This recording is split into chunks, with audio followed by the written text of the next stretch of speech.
Guys ആരും ഇങ്ങോട്ട് ഓടിപ്പിടഞ്ഞ് വരേണ്ട ആവശ്യമില്ല.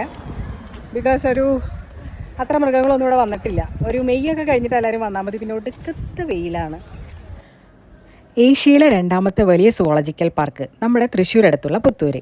ടിക്കറ്റ് കൗണ്ടറിൽ ചെന്ന് 100 രൂപയ്ക്ക് 2 ടിക്കറ്റ് എടുത്തു. 1.5 കിലോമീറ്ററോളം നടന്ന് കാണാനുണ്ട്. അതുകൊണ്ട് തന്നെ ബസ് ചൂസ് ചെയ്യാമെന്ന് വിചാരിച്ചു. ബസ്സിന് 50 രൂപയാണ് എക്സ്ട്രാ വരുന്നത്. ബട്ട് അവർ തന്നെ ഇങ്ങോട്ട് സജസ്റ്റ് ചെയ്തു, നല്ല തിരക്കാണ്, 2 ബസ്സേ ആകെയുള്ളൂ, ടിക്കറ്റ് എടുത്താലും ചിലപ്പോൾ അത് വേസ്റ്റ് ആവും, കയറാൻ പറ്റിയെന്ന് വരില്ല.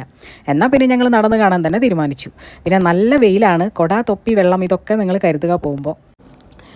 ഇതാണ് എൻട്രൻസ് വരുന്നത്. കയറി ചെല്ലുമ്പോൾ തന്നെ ഇങ്ങനെ ഒരു കാഴ്ചയാണ്. പിന്നെ ലെഫ്റ്റ് സൈഡിലൊരു കുളം വരുന്നുണ്ട്. കുളത്തിൽ സത്യം പറഞ്ഞാൽ ഒന്നും കണ്ടില്ല. അത് കഴിഞ്ഞ് പിന്നെ നമ്മൾ നടക്കുകയാണ്. നടക്കാനുള്ള വഴിയൊക്കെ നല്ല രീതിയിൽ സെറ്റ് ചെയ്ത് വെച്ചിട്ടുണ്ട്. 2 സൈഡിലും നല്ലോണം ചെടികളൊക്കെ വെച്ച് പിടിപ്പിച്ചിട്ടുണ്ടായിരുന്നു. പിന്നെ നമ്മൾ മാനിനെ കണ്ടു, മ്ലാവിനെ കണ്ടു. ഇതൊക്കെ ചില്ലിൻ്റെ തൊട്ടടുത്തു നിന്നാണ് കണ്ടത്. ശേഷം നമ്മൾ കുറേ കുരങ്ങന്മാരുള്ളൊരു സ്ഥലമുണ്ട് അവിടെ. നാടൻ കുരങ്ങാണ്. അതിനെ കാണാൻ മെനക്കെട്ട് അങ്ങോട്ട് പോയില്ല.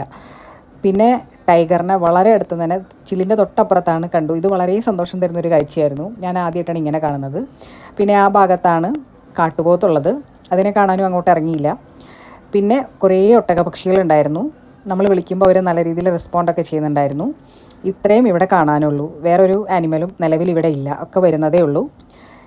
പിന്നെ കുറേ നല്ല നിർമ്മിതികൾ കാണാം. ഇവിടെ എന്നെ ഏറ്റവും കൂടുതൽ അട്രാക്റ്റ് ചെയ്തൊരു ഭാഗം ഇതാണ്. ഒരു ബാലി എഫക്റ്റാണ് ഇവിടെ.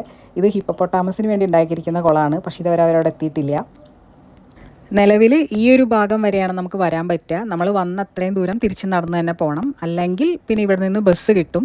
ബസ്സിന് ടിക്കറ്റിൻ്റെ ആവശ്യമില്ല. തിരിച്ച് എൻട്രൻസിൽ കൊണ്ടിറക്കും. പക്ഷേ 2 ബസ്സേ ഉള്ളൂ. തിരക്കാണ്. എല്ലാവർക്കും അതിന് സാധിക്കണം എന്നില്ല. മിക്കവരും നടന്ന് തന്നെയാണ് തിരിച്ചു പോകുന്നത്.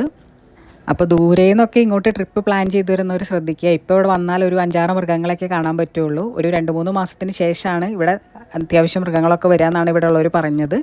അപ്പോൾ പരമാവധി എല്ലാവരും ആ സമയത്ത് വരാൻ നോക്കുക. ഇപ്പോൾ വന്നാൽ ഇതൊക്കെയാണ് ഇവിടുത്തെ കാഴ്ചകൾ.